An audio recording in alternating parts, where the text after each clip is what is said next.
But the actual First Amendment starts with something else. And the First Amendment says Congress, to start with, it says, Congress shall make no law respecting an establishment of religion or prohibiting the free exercise thereof. And that's actually the first bit of the First Amendment. So we're going to go back and start at the top. Right. And I mean, and really that's something where this is one of the most, well, there's many things that people get, I don't want to say wrong, Say but it, say there's a it. lot of confusion. No, say it. Um, there's a lot of confusion about what it means for freedom, the Establishment Clause, that the government cannot establish religion.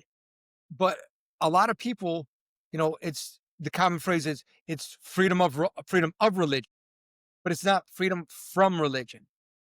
The When the founding fathers wrote wrote all of our documents, the Declaration of Independence, the Constitution, the Bill of Rights, that they kept religion in the forefront.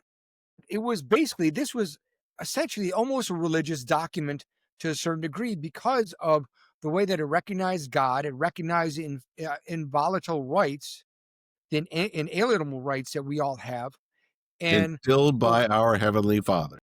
right, right, and that to put in historical context, that And by you the way, had everyone, you're going to hear this from us all the time. The operative word here always is context. context. Yes, thank you. Historical context was that you had people coming over to to the colonies, because it wasn't the United States yet, coming from European countries that had established religions as part of their government.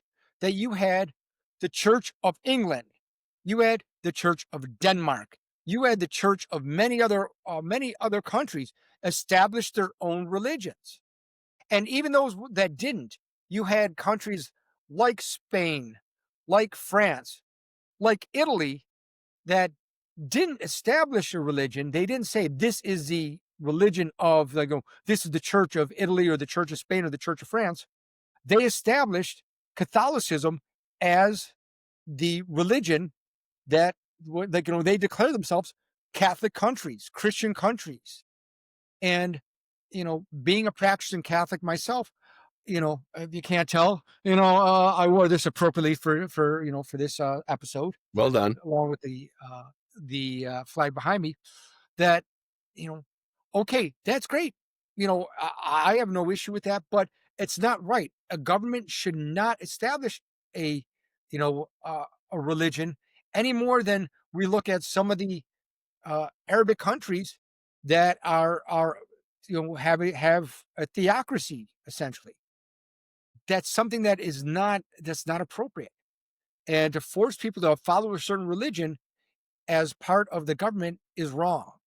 But that doesn't mean that you should separate everything from religion and have no religion whatsoever, because pure secularism, was never meant to be part of our country either. Yeah, John Adams famously said, and I'm going to butcher the quote, and I apologize.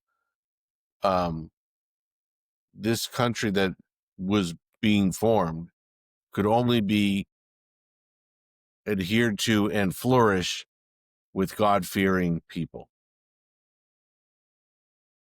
The vast majority, if not the total majority, I think there was maybe one exception of the founding fathers who went to Philadelphia to ratify the Constitution, were all church-going, God-fearing men. All of them, except I think one.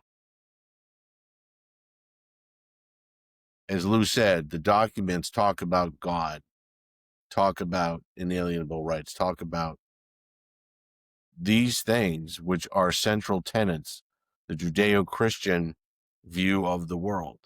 And that's not to alienate Buddhists and Sikhs and Muslims and everybody else.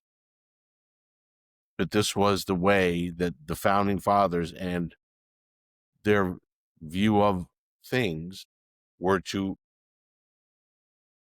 roll out, envelop, were to move forward under those particular tenets, under those particular auspices, they all fled England, which was persecuting, in other countries in, as Lou says, in Europe, were persecuting different religions because they weren't the established religion of the country.